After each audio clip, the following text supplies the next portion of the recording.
y con una ametralladora acá, te decían, o te convertís al Islam o te matás. Él me decía, y ellos no entendían, yo les decía, no entiende que mi corazón pertenece a Jesucristo, soy cristiano, no puedo hacer nada, háganme lo que quieran. Lo despertaban los otros, los musulmanes, lo despertaban y le decían, arrodillate por favor y rezale a tu Dios, porque no podemos más.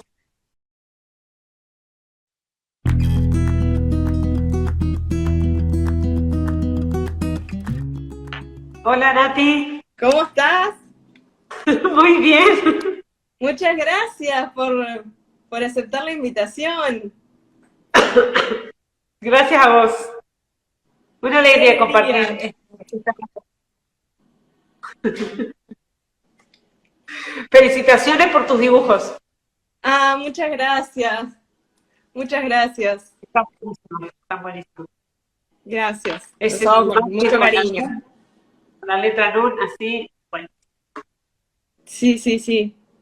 Ese lo hice el día que pasó todo lo de Afganistán, que justo yo venía en una racha mirando videos de tu testimonio y venía muy conmovida con el tema y bueno, hice ese dibujo.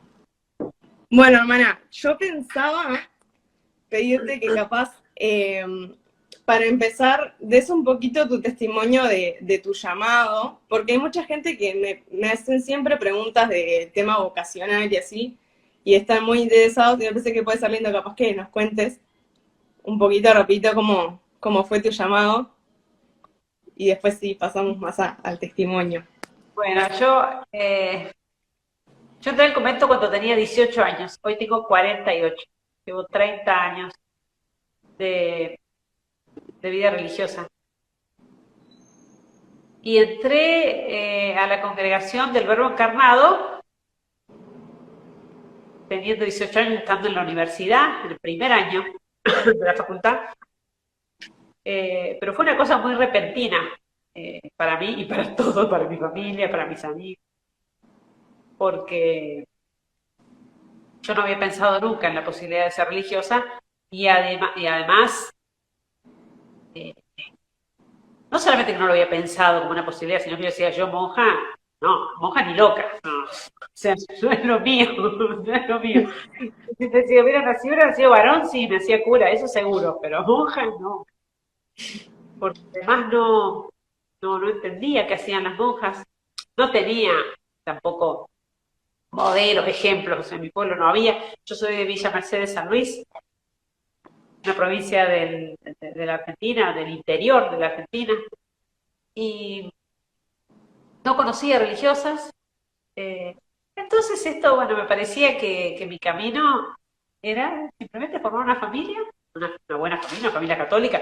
En mi casa siempre se vivió la fe, nosotros desde chiquitos, soy la mayor de 5 hermanos, y mis padres nos enseñaron a rezar desde muy chicos, rezábamos el rosario juntos todos los días en familia, incluso después misa diaria, todos.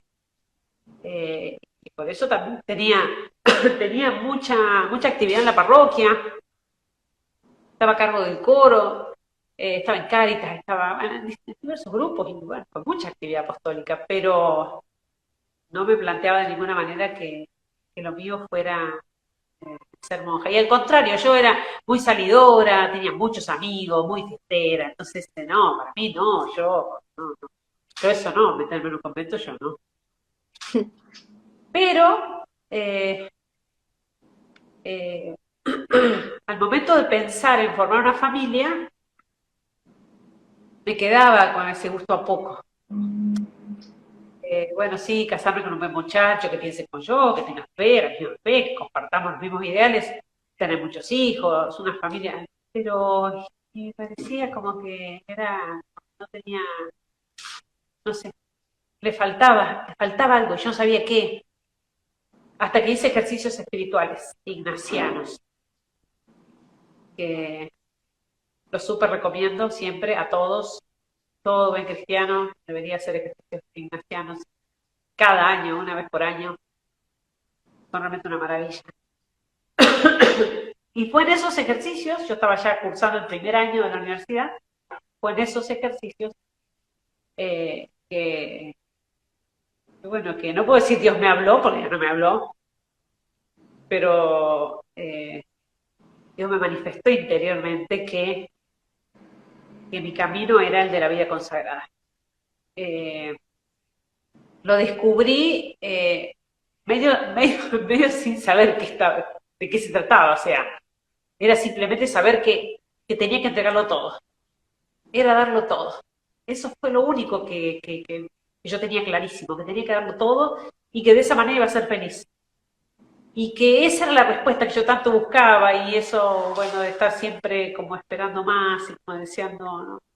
Me di cuenta ahí que evidentemente el entregarme al servicio de los demás, a Dios en los demás, eso hacía mi corazón pleno, absolutamente. Entonces salí del ejercicio convencida de eso, que tenía que entregarme de todo. No tenía idea cómo, en dónde, qué significaba eso, no tenía ni idea. Conocí la familia religiosa del Verbo Encarnado, a la que pertenezco, que es una congregación misionera, ni rama masculina, rama femenina, y, y entré al noviciado. Fue una sorpresa. Mi casa, mis amigos, mis padres me apoyaron muchísimo, como siempre, eh, y lo consideraron de hecho una bendición el hecho de tener una vocación en la familia. Y, y ahí empezó el camino que cuando yo viajé, yo fui a San Rafael Mendoza, que es el lugar donde la congregación tiene su casa madre, digamos, donde inició. Eh, Iba sin saber a dónde iba, sin saber nada, no, de qué se trataba. Y yo creo que esto es algo que hay que tener siempre presente de la vocación, porque estamos tan acostumbrados a este mundo donde todo lo que queremos lo tenemos y al alcance de la mano. Entonces queremos también de alguna manera racionalizar esto de la vocación, ¿no? Y que todo nos cierre y nos cuadre y tener todos los cálculos humanos hechos de que funcione, de que cómo es, de que cómo voy a hacer, cómo voy a... Y hay un montón de interrogantes, un montón de cosas que uno no entiende, uno no sabe cómo serán. Eh, la vocación es una gracia, una gracia. Entonces, no se la puede, no se la puede minimizar a la elección de una carrera, comparar con, no sé, cuando elijo qué voy a estudiar o cuando elijo... Es un llamado que hace Dios y Dios espera nuestro sí o nuestro no sin condiciones. O sea, decirle sí no es estar pidiendo, bueno, a ver, pero yo quiero saber, quiero estar segura, quiero tener señales de que realmente quiero... ¿Por qué estoy pidiendo señales? ¿No? Es lo del Evangelio, ¿no? Siguen pidiendo señales. Por eso hay que hacer un acto de confianza y largarse. Total. ¿Y tú buscaste en otros lados, en otras congregaciones o algo? Sí, ¿O justo sí, fuiste ahí muchísimo. y te diste cuenta que era el lugar? Visité muchísimas congregaciones. De hecho, viajé a Buenos Aires, acá, donde vivo ahora, a la capital, y para conocer institutos, congregaciones, visité muchísimo, estuve un mes. Y cuando había visitado la congregación del Verbo Encarnado, me había llamado la atención dos cosas. En primer lugar, la pobreza en la que vivían. Una vida tan simple, tan sencilla, casas en el campo. Y a la par de esa pobreza y de esa sencillez, la alegría que tenían estas monjitas, aspirantes a monjitas. La sonrisa que no se les caía de la cara, eso me cautivó totalmente. Y cuando estuve ahí de visita dije, es acá, yo quiero estar acá, yo quiero ser como es esto. Eh, y por eso, bueno, aun cuando después visité muchas congregaciones, yo sabía que el lugar era ese. Ingresé y nosotros cuando recibimos el hábito, en el noviciado, recibimos primero el velo blanco como novicias. Y ahí cuando recibimos el hábito, hacemos el cambio de nombre, recibimos un nuevo nombre, que es símbolo de esa muerte al mundo, digamos, dejarlo todo, dejar el mundo, por lo tanto tomar un nombre nuevo. Tan significativo también la Sagrada Escritura, ¿no? Como Dios daba un nombre nuevo, con la vocación, el llamado daba un nombre, ¿no? Por ejemplo, al profeta o a los apóstoles. Y entonces, al momento de elegir un nombre, mi nombre es, el bautismo es Jimena con X, y al momento de elegir un nombre,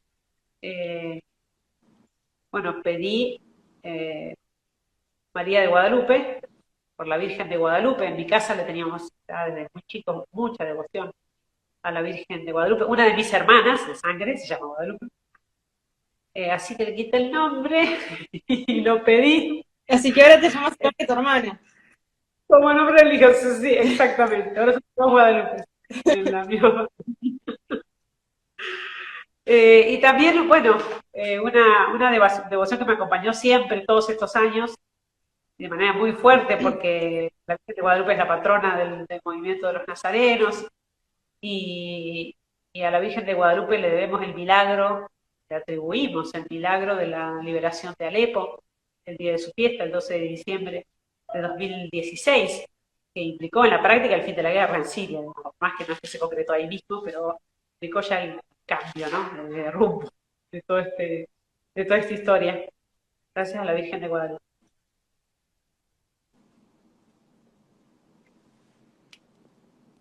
Bueno, muchísimas gracias. Qué hermoso. Yo le amo a la Virgen de Guadalupe también. Es una de mis advocaciones preferidas. Y algo que te iba a preguntar, y ya voy a aprovechar para mechar, que lo tengo acá, me llegó hace 2 días, justito. ¿Sí? Sí, yo no podía creer cuando me llamaron y me dijeron, llegó tu libro. Yo no podía creer, justito 2 días antes, así que lo iba a tener para el vivo. El libro de la hermana, que se llama Volarán las palomas, y nada, que cuenta su testimonio. Y te iba a preguntar, yo ya sé la respuesta, pero para que cuentes, que esta foto es una foto de la hermana, pero está vestida con otro hábito, distinto. Sí, porque ese es el hábito original de nuestra congregación, en el Verbo Encarnado, las hermanas que somos servidoras del Señor y de la Virgen de Matará, nos vestimos de azul. Y de hecho tiene su significado, el azul por la divinidad y el gris por la humanidad, el Verbo encarnado, que es Dios y hombre. Y a fines del año pasado, justamente para la fiesta de Nuestra Señora de Guadalupe, el 12 de diciembre, en esa celebración en la que los nazarenos, varios nazarenos se consagraron, bajo voto, digamos, como laicos consagrados, hicieron el voto nazareno, muchos también ese día, por ser el día de fiesta del movimiento de los nazarenos, un día tan importante. Bueno, ese día hice el cambio de color, alentada también por mis superioras, como una manera de apoyo, de compromiso con el movimiento de los nazarenos. El color de los nazarenos es el rojo, obviamente por la sangre de los mártires. Y por eso desde el 12 de diciembre del año pasado me he visto de rojo. Qué lindo. Qué lindo. Avisen ahí a ver si se ve bien y se escucha bien, porque yo te veo trancada, se escucha bárbaro, así que no hay problema, porque lo importante es poder escuchar. Pero escúchame trancado, ¿quieres saber si todos se escuchan? Pero Lo escucho perfecto. si no, seguimos. Tranqui. Genial. Bueno, no sé cómo hacemos. Si querés que yo te haga alguna preguntita o querés arrancar a contar el testimonio y última te voy preguntando. Como vos quieras, si querés, yo puedo hablar durante días consecutivos.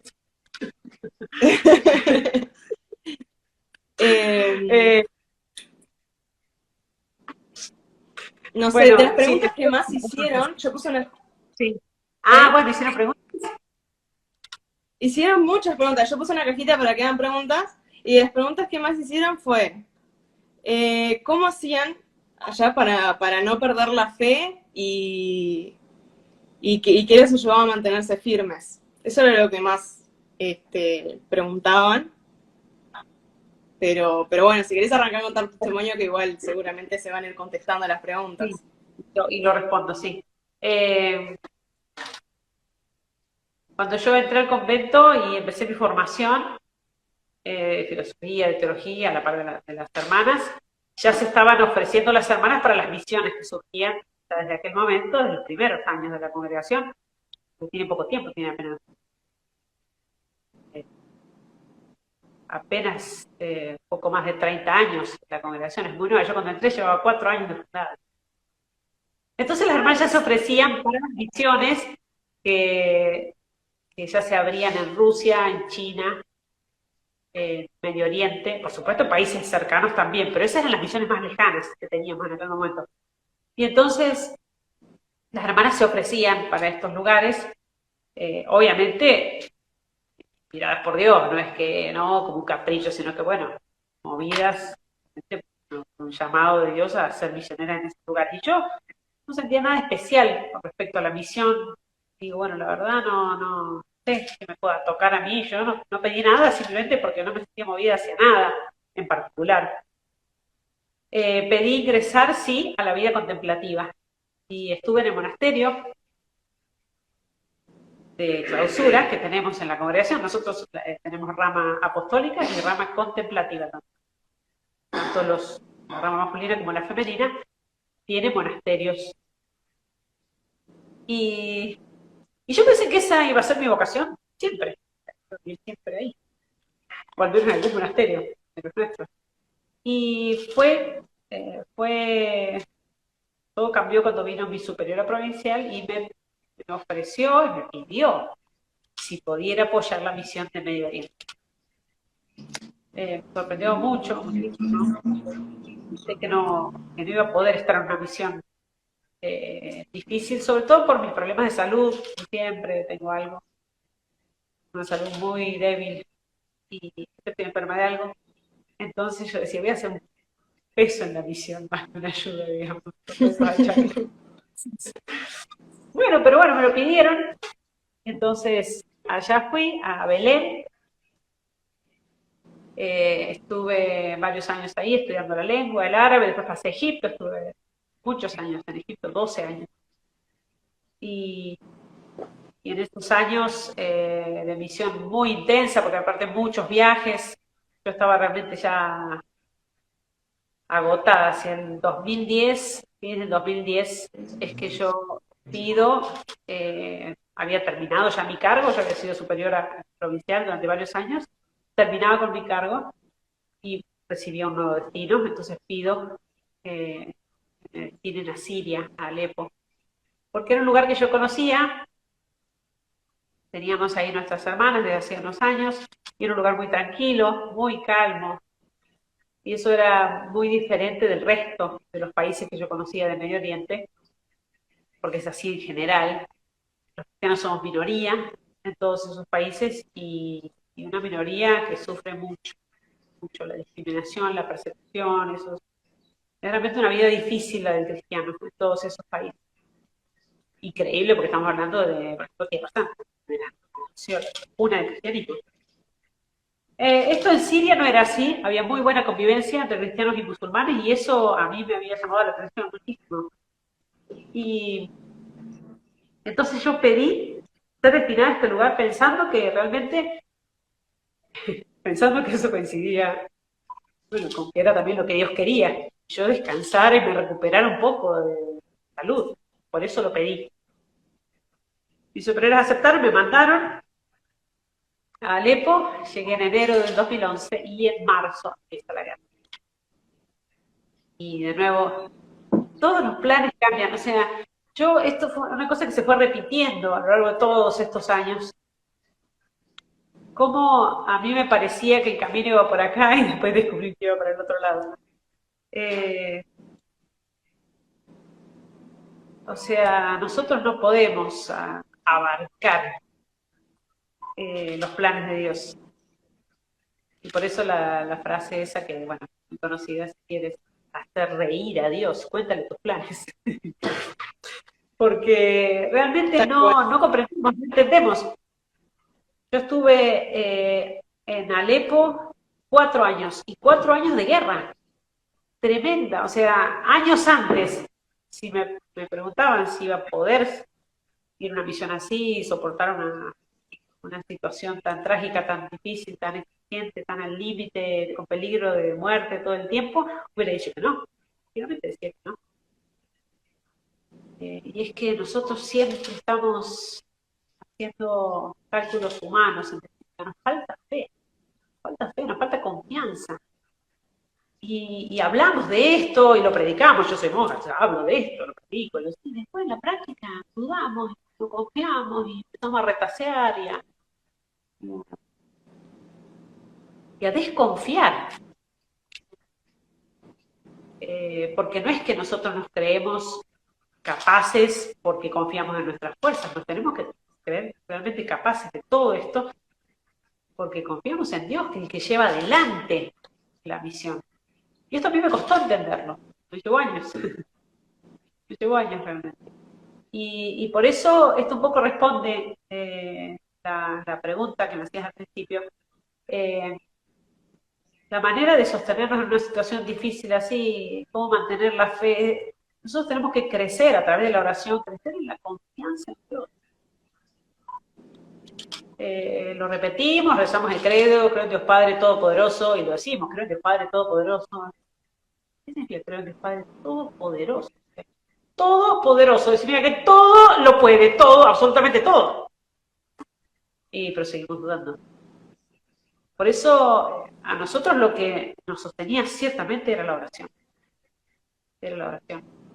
A mí me llamaba la atención ver cómo rezaban nuestros feligreses, cómo rezaban nuestros jóvenes. Cuando la guerra empezó, en Alepo era tiroteos todos los días, cañonazos, explosiones, tiros y golpe de mortero, ¿no? De paro de mortero, proyectiles. Era permanente, todo el tiempo. O sea, el peligro en la calle era todo el tiempo, día y noche.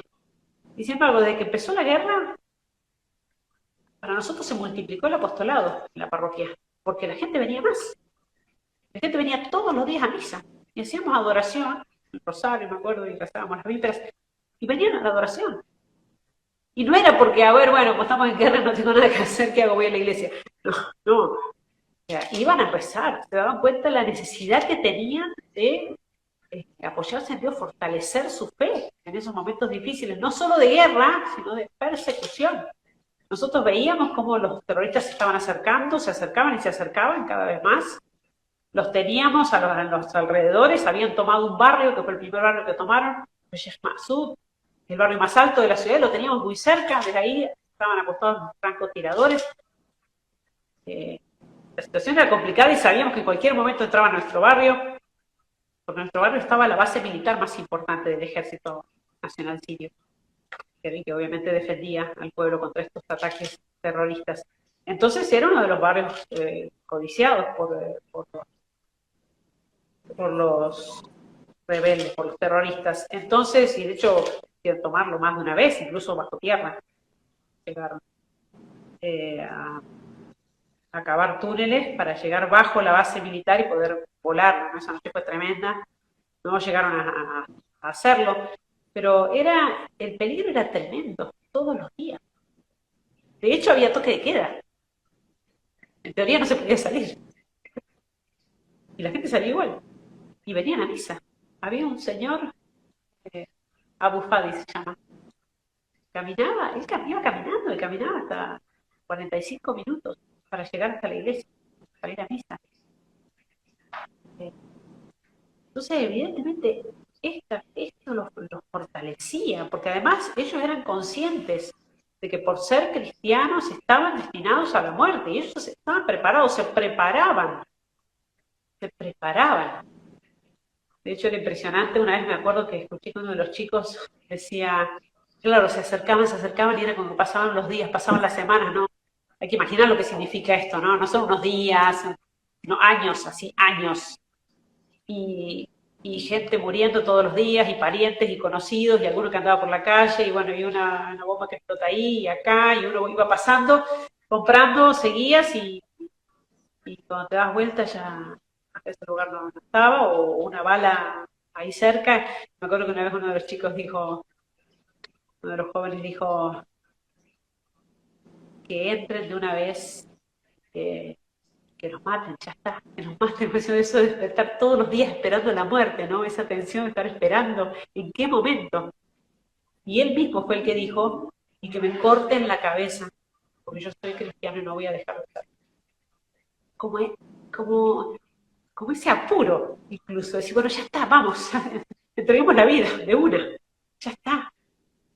Esa disposición, ese anhelo, esa serenidad que tenían, la alegría, ni hablar, la alegría que tenían los jóvenes sobre todo, era una cosa fabulosa. De manera que se divertían, cuando podíamos armar un partido de fútbol que no, bueno, los aviones estaban y el bombardeo era permanente, pero cuando los teníamos un poquito más, uno ya se acostumbra más o menos y va calculando distancias y bueno, entonces salía a jugar un rato al fútbol cuando se podía, o las actividades que hacíamos en los sótanos, ¿no? De juegos, hemos hecho campamentos, mismo nosotros hemos hecho ejercicios espirituales.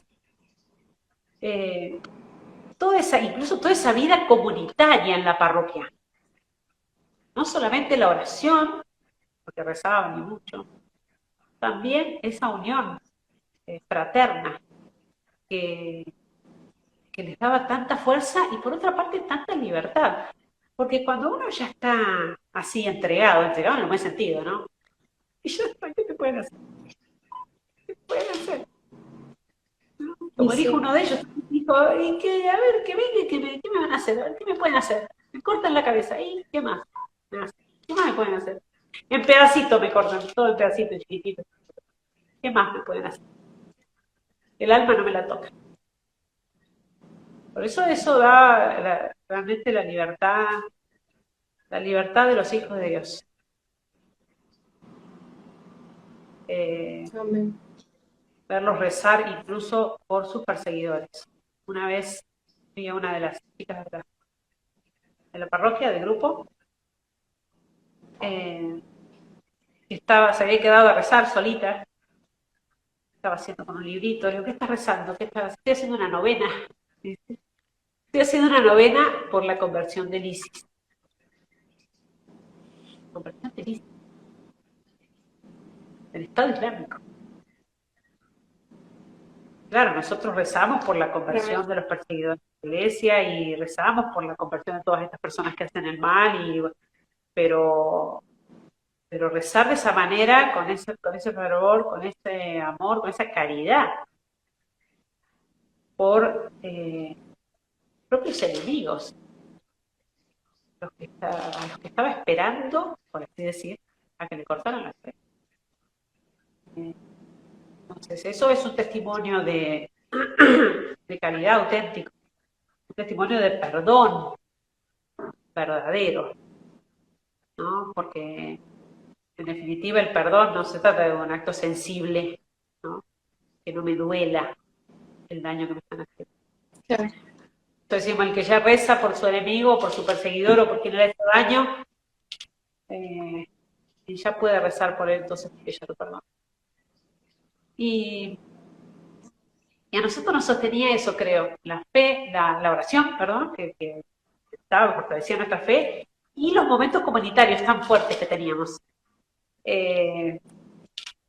Nosotros teníamos luz 1 hora por día, o 2 horas por día, dependiendo del día, y en cualquier momento del día, ¿no? Nos avisaban.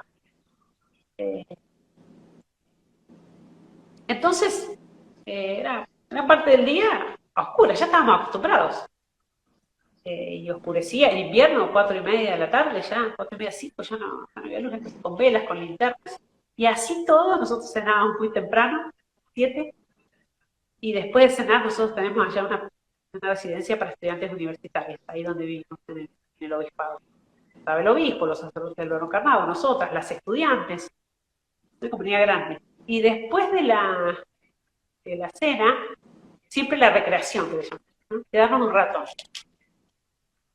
a jugar algún juego de mesa, lotería, a cantar con la guitarra, a contar chistes. El obispo, Monsignor Nazzaro, que en paz descanse, murió hace unos años, el italiano, él tenía un librito de cuentos, de chistes en italiano. Malísimos los chistes, malísimos, realmente no, o sea, no eran graciosos, digo. Pero bueno, era muy gracioso verlo a él contar los chistes, que todos nos teníamos que reír con sus chistes, que los leía del librito, entonces decía, esta noche me toca a mí contar chistes. Pero era impresionante cómo nos divertíamos, nos reíamos. De verdad, eh, es un contraste muy grande, porque uno piensa en toda esa situación exterior, y uno piensa, y bueno, gente llorando todo el día, lamentándose todo el día, y no era así, no era así. Y por eso en los momentos difíciles hay que rezar, y en los momentos difíciles hay que buscar esa unidad, ¿no? La familia, esa unidad fraterna en las comunidades, eso es lo que ayuda a sobrellevar situaciones difíciles y, y testimonios tan hermosos entre los nuestros.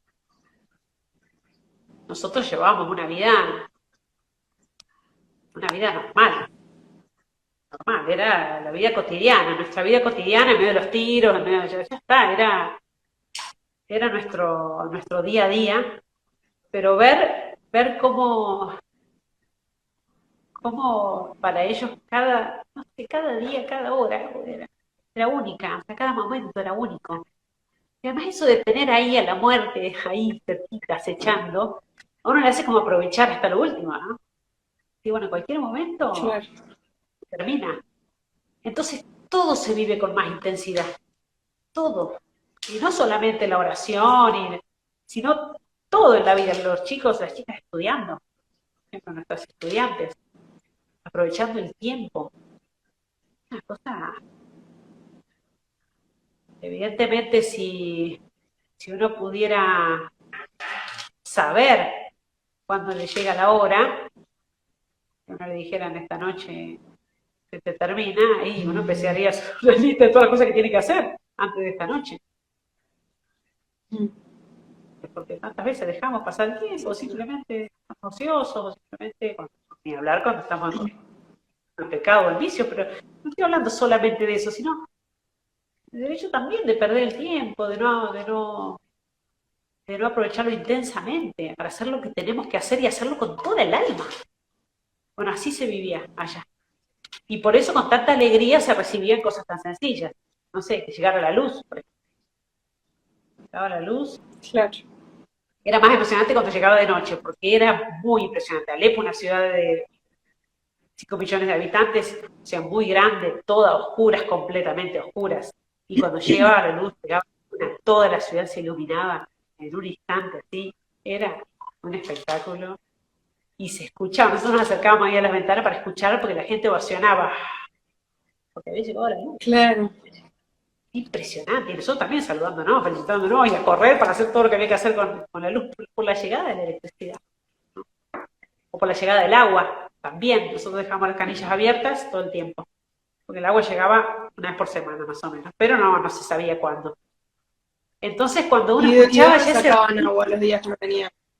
No, cuando llegaba el agua almacenábamos agua, todo lo que podíamos, en botellas, baldes, todo lo que podíamos guardábamos para... Entonces cuando llegaba la luz, llegaba el agua, ese ruidito del agua, cuando empezaba a caer las canillas y empezaba a salir el agua y la gente en las ventanas, llegó el agua, y todos corriendo. Una cosa increíble, sí. Una cosa tan simple, digo, como el agua. El agua, sí. Como el agua y la electricidad, digo, cosas tan sencillas que uno, ¿no?, tiene habitualmente y las considera, directamente las tiene. Y se recuerda, sí se recuerda cuando no las tiene, entonces ahí si llega a recordarse la luz 10 minutos, estamos realmente, porque estamos acostumbrados, claro. Entonces, ¿cómo vivían todo así tan intensamente y con esa simplicidad, porque yo les digo, es gente muy sencilla. Uno no tiene que imaginarse, son los mártires, entonces los mártires se imaginan, ¿no? Gente extraordinaria, gente ya lo ve en la estampita, o sea, gente muy normal, con debilidades, con sus defectos. Y gente tan sencilla, verla desenvolverse de esa manera. Y con esa sabiduría también, con esa fortaleza. Me acuerdo de un señor que estuvo secuestrado. Él no fue mártir, pero sí confesor de la fe. Nosotros llamamos confesores de la fe a los que no han llegado a dar su vida, no han llegado a derramar su sangre, no han llegado a morir por Cristo, que son los mártires, pero sí han sufrido amenaza de muerte, ¿no? Puesto, tortura, lo que sea, peligro. Confesores de la fe.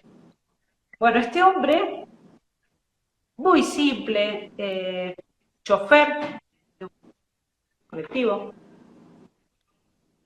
lo secuestraron y lo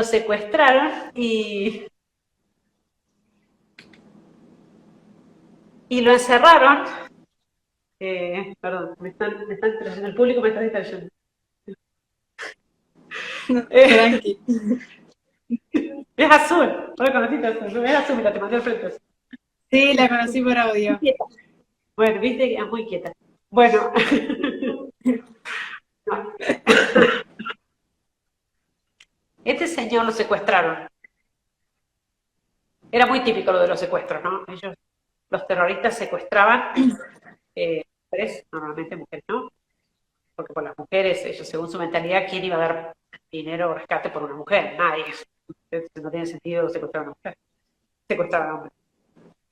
Entonces pedían rescates muy altos de dinero y incluso hubo familias de nuestra parroquia que algún padre de familia que lo secuestraron 2 veces o 3 veces. La misma persona, o en la misma familia, el abuelo, el padre, después al hijo. Cosa tremenda lo de los secuestros. Bueno, este señor estuvo secuestrado, estuvo 1 mes y medio encerrado en un lugar muy chiquito, como un establo, sin ventanas, era verano, allá las temperaturas alcanzan 47 grados, y el hombre asmático. Y estaba encerrado ahí con otros 30 secuestrados. Los otros 30 todos musulmanes, él era el único cristiano. Pensemos que en esto de la persecución, estos grupos fundamentalistas islámicos son totalmente intolerantes de todo lo que no sea fundamentalismo islámico.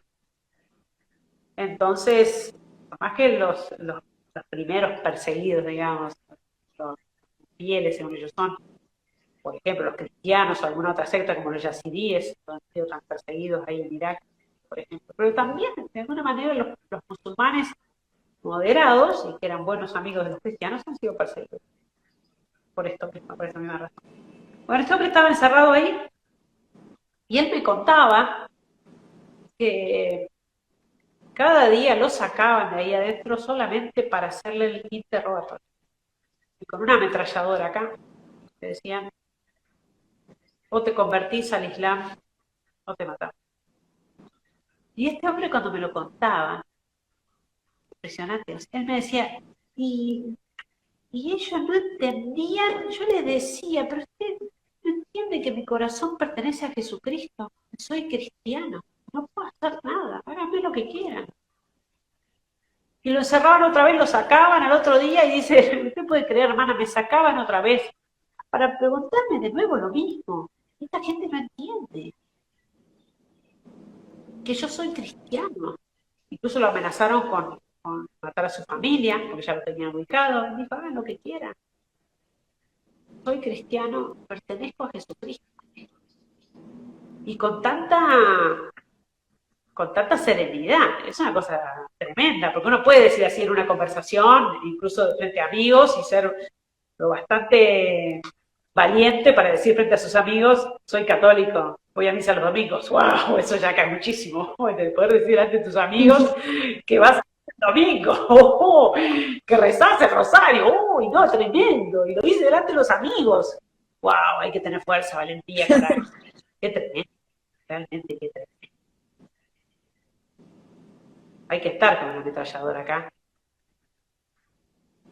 y seguir diciendo soy cristiano, haceme lo que quieras, matame, soy cristiano. O sea, lo nuestro da vergüenza. Nuestro testimonio al lado de estos hermanos es muy tibio, muy flojito, tenemos miedo, estamos muy pendientes del qué dirán y nos cuesta y no queremos enfrentarnos, ni chocar, ¿no? Todo ese modo de actuar que en definitiva diluye la propia identidad. Porque sí, soy cristiano, ¿y qué? Voy a misa el domingo, ¿y qué? O sea, ¿por qué no podemos tener la fuerza de decir eso? Hoy día, acabo de decir que se la gana, es una cosa increíble. Acabo de decir que se la gana, no escucha cada cosa. Pero claro, no voy a decir que soy católico, no voy a decir que apoyo la vida, que estoy en contra, no voy a decir nada contra el matrimonio homosexual, no voy a decir nada porque no voy a decir nada contra... Entonces no digo nada de nada, ¿qué soy? ¿A qué me dedico? Estos cristianos nos dan ejemplo de lo que significa abrazar una identidad de manera íntegra, completa, sin recortes, sin miedo. Si no, bueno, no deje de cambiarte, ¿viste? Es otra cosa, ya está. Pero estar así a medias, la verdad, ni vale la pena. Ni vale la pena. Entonces, ver estos ejemplos. Y este mismo hombre me contaba en su sencillez, ¿no? Porque él no es que tampoco que se la creía y que... Él lo contaba muy sencillamente. Él es asmático. Y cuando lo encerraban ahí, se la pasaba encerrado ese mes y medio que estuvo ahí de verano, varias veces me dijo, varias veces sentí que me moría, que no podía respirar más, que me moría. Y en esos momentos yo me arrodillaba, rezaba y me aliviaba, y se me pasaba la crisis de asma y me aliviaba y podía seguir. Pero no solo eso, él me contó que en los momentos en que a él le tocaba dormir, porque ellos se turnaban en un espacio muy chiquito, no podían estar todos parados, no podían acostarse todos a la vez, entonces se turnaban para estar acostados para dormir. Y él dice que en el momento que le tocaba dormir a él con otros, lo despertaban los otros, los musulmanes, lo despertaban y le decían, arrodillate por favor y rezale a tu Dios, porque no podemos más. Entonces él se arrodillaba, rezaba, y él decía, y entraba aire. No sé cómo, yo no sé para cómo es esto, pero entraba aire. Y todos se aliviaban. Y lo contaba con esa sencillez que sí, él hacía el milagro. El milagro, podríamos decir, no sé, como recompensando esa sencillez, esa frescura de su fe, una persona tan sencilla. Y así tantos ejemplos de gente tan simple, de niños, de jóvenes. Pensemos que un niño... Sí, eso me preguntaban no sé, también, cómo los niños, cómo hacían. Sí, perdón. Bueno, lo de los niños... sí, te iba a contar eso de Cristina. Lo de los niños era también impresionante. Yo creo que eso también, evidentemente, lo respiran en la casa, en la familia, la fe de los padres, la fortaleza, ese temple. Y por eso teníamos entre los niños historias hermosas, realmente hermosas. La de esa nena de 6 años que estaba jugando en su casa y entra una bala por la ventana, rompe el vidrio y le da son balas perdidas, ¿no? Que entraban permanentemente. Eso era muy típico, ¿no? Por las ventanas, por eso no había que estar cerca de la ventana, porque además esas balas entran, por más que no vienen con tanta fuerza, balas perdidas, pero tienen su fuerza, aparte de balas muy grandes. Y entonces entran a rebotar. Cuando ya entra una bala, digamos, rebota por todos lados, es también muy peligroso, evidentemente. La nena estaba jugando ahí, entra la bala y le da justo en el codo, le quiebra el codo. Entonces la enyesan, la asisten nada más, y bueno, Y su mamá le dice, bueno, viste cómo Jesús te cuidó, porque no te hiciste nada, en definitiva, es solo el codo, podría saber, si esa bala iba a un órgano, o sea, la pancita, el corazón, o sea, se moría la nena.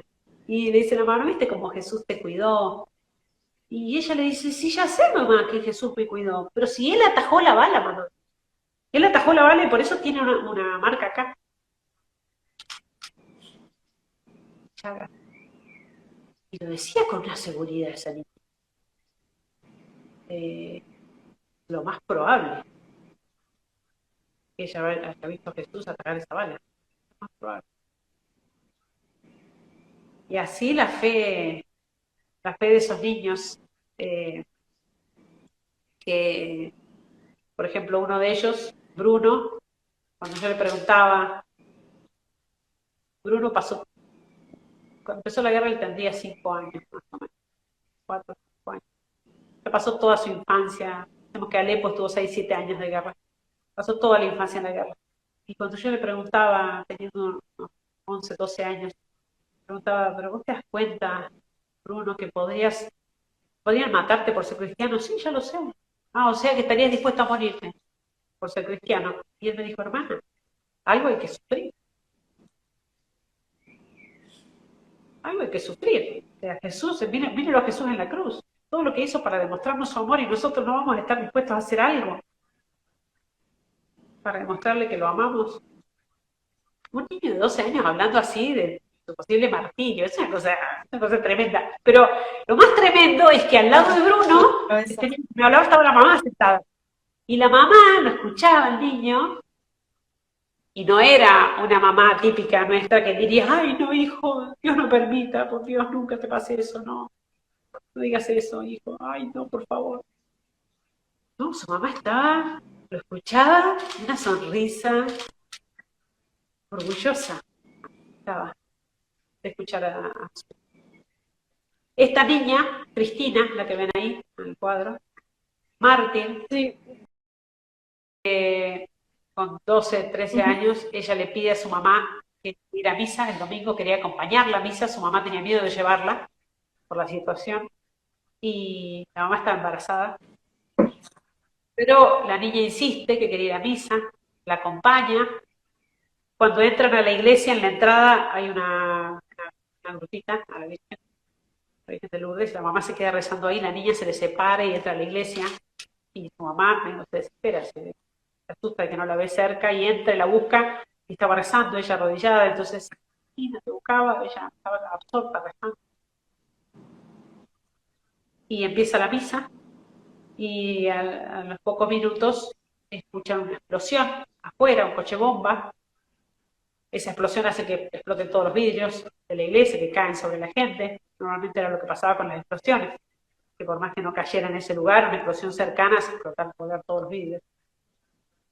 Claro. Y en ese momento ahí, cuando explotan los vidrios, entran los terroristas a la iglesia, a la gente la acorralan contra el altar adelante. La mamá de Cristina temblaba, y es Cristina, la hija, que dice, mamá, no tengas miedo. O sea, tendría que ser al revés, tendría que ser la mamá diciéndole a la nena, no tengas miedo, la nena temblando. Hija, no tengas miedo, no era la niña. Es más, le dijo, mamá, si me querés, no tengas miedo. Como diciéndole, confiando, como diciendo, todo salir bien. Y la abrazó a la mamá. Abren fuego los terroristas y una de las primeras que cae muerta es con todos los demás, todos los cadáveres caen encima. Y esta mujer, la mamá de Cristina, en realidad no es alcanzada por ninguna bala, simplemente cae con todo el grupo de gente, aplastada por los muertos, y ella estaba viva y se aguanta ahí, inmóvil, durante 4 horas.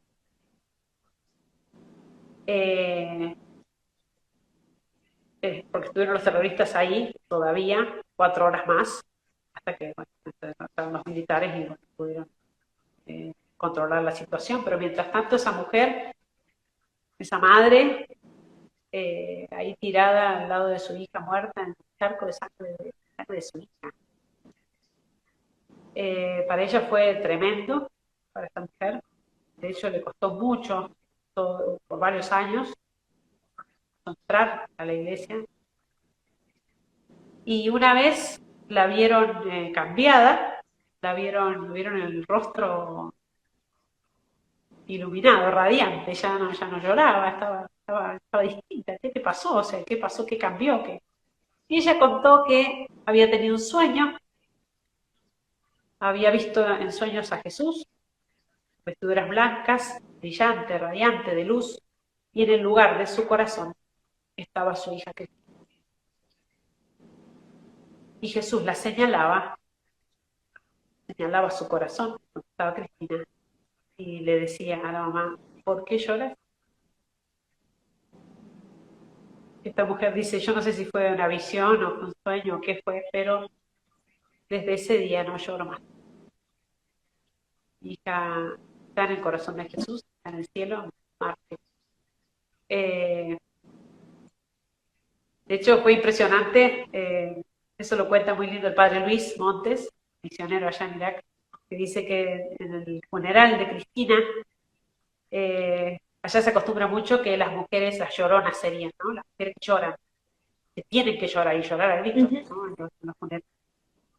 Y en ese funeral, el de Cristina, se hacían los gritos de alegría árabes, ¿no? Que son tan significativos allá, y que son los que se hacen en un casamiento, en una ordenación sacerdotal, en una fiesta. Son gritos de alegría en el funeral de Cristina, celebrando a la madre. Nosotros no sabemos qué habrá ocurrido, qué habrá pasado. Lo sabremos en el cielo, se lo vamos a preguntar. Pero quizás, no sé, quizás ella cuando estaba rezando ahí antes de la misa, preparándose, quizás sabía, quizás Dios le hizo saber lo que iba a pasar. Quizás, hasta podríamos pensar, quizás hasta le pidió consentimiento para hacer este acto de amor. Porque es así como hay que entenderlo al martirio.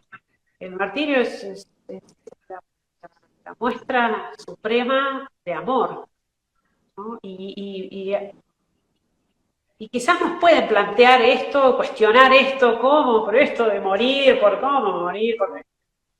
Pero esto es básico, en lo humano, no estamos hablando de...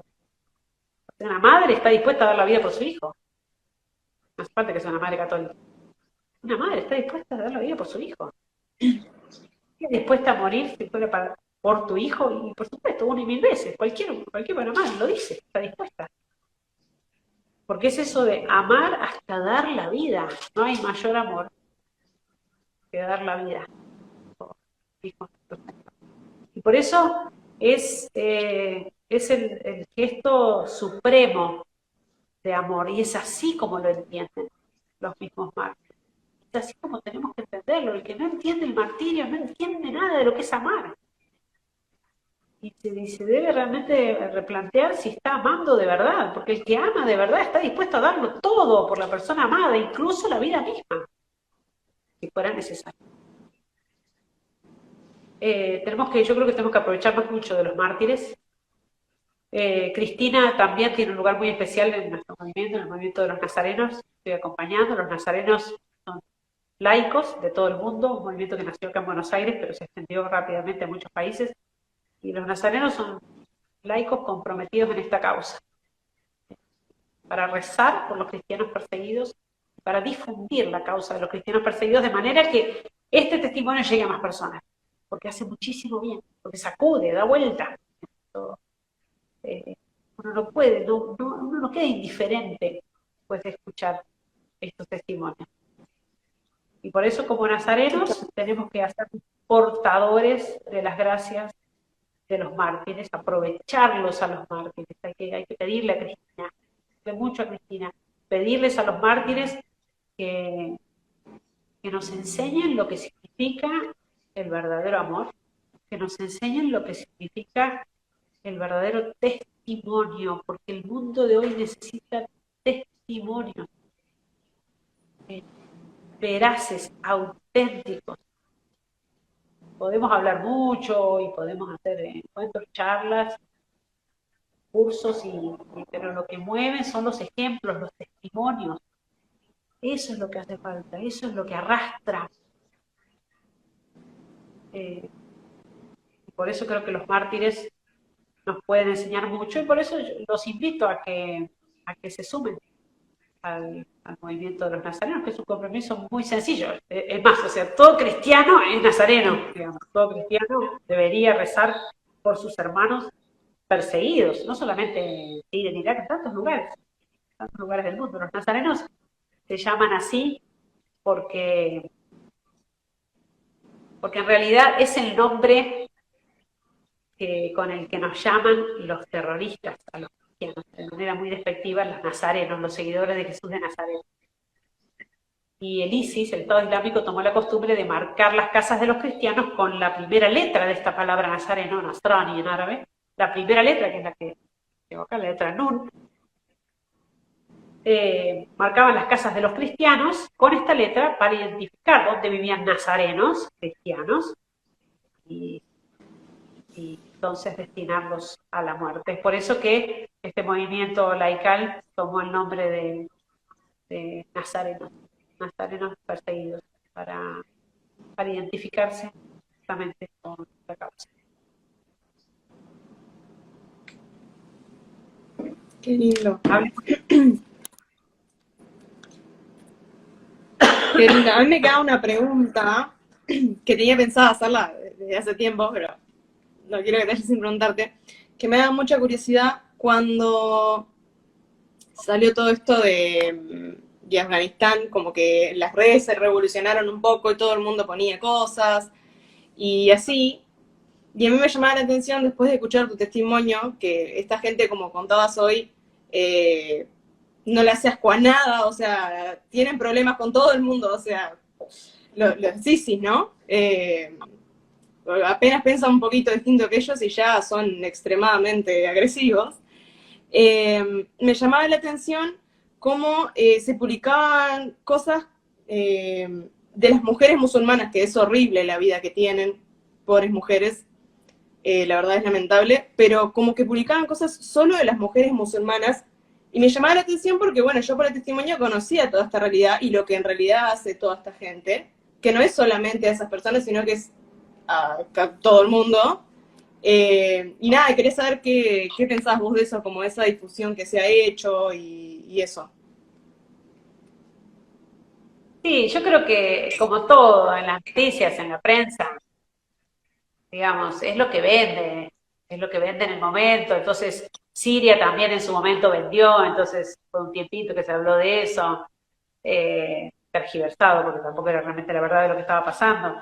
Pero es así con todo. Lo que nos llegan son noticias en realidad parciales, si no son directamente incorrectas, ¿no? Y mentirosas directamente, pero si no, también parciales, digamos, se acentúan algunas cosas que en definitiva no es lo más importante. Es cierto que en el Islam en general la mujer es considerada, es muy poco considerada. Eso es cierto. Lo que pasa es que hay muchos matices en esto, porque dependiendo qué escuela dentro del Islam sea, ¿no? Es la fundamentalista, bueno, simplemente entre los fundamentalistas, eso pasó en la guerra, en Siria, en Irak también. Lo de secuestrar niñas para la esclavitud, violaciones de mujeres y de niñas, eso sí es una corriente allá. Y por eso, digo, eso también fue como el tema de los refugiados, por ejemplo, ¿no? Cuando apareció esa foto de ese niño en la playa, entonces todo era los refugiados, que también era una Sí, cosa fondo manipulada para otros objetivos, ¿no? La islamización de Europa, en definitiva, ¿no? Y un montón de cosas, digamos.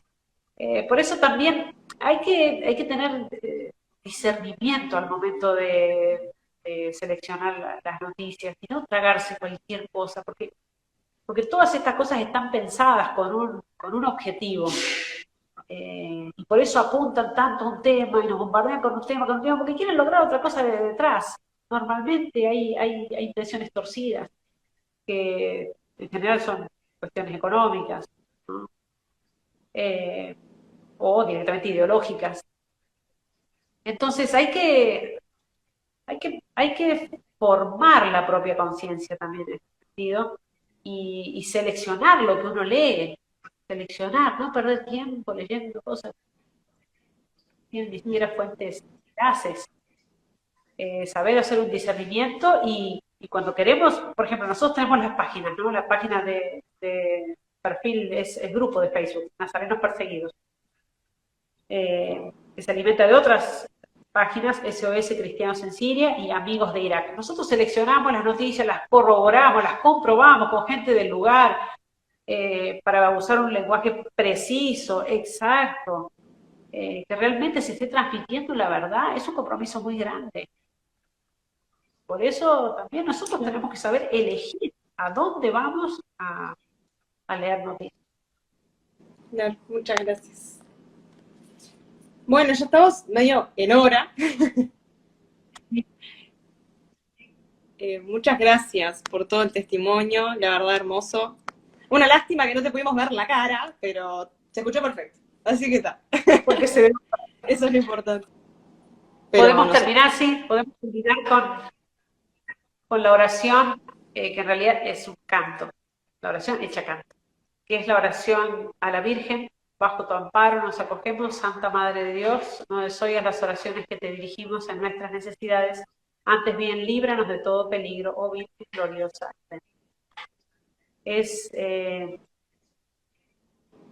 un canto muy conocido allá, entre los cristianos en Medio Oriente, un canto muy tradicional y que ellos donan con una devoción única. Entonces, yo siempre los testimonios la canto al final, para cerrar y como a modo de oración, también para evocarlos a ellos. Poder imaginarnos que los estamos escuchando rezar a ellos. Les pido a los nazarenos que me ayuden acá, los presentes, a cantar. في ظل حمايتك نلتجئ يا مريم لا تردي ضلوعتنا عندما ندعوك يا فخر البرايا يا خير الورى يا بحر العطايا في الدنيا جرى في ظل حمايتك نلتجئ يا مريم لا تردي طلبتنا عندما ندعوك. Muchas gracias, Nati. Muchas gracias a ti y a ustedes, bueno, a todos que se sumaron. Y nada, y por todo lo que hacen, también por tu vida entregada. Ojalá algún día puedan venir los nazarenos para acá y puedan hacer un grupo acá en Uruguay también. Sí, por supuesto. Que seguro ayudaría mucho. Hay muchos nazarenos uruguayos, sí. Ahí por allá, sí. Sí. Bueno, gracias por esta oportunidad. Muchísimas gracias. Y rezo por tu apostolado también. Para Muchas que gracias. siga inspirando para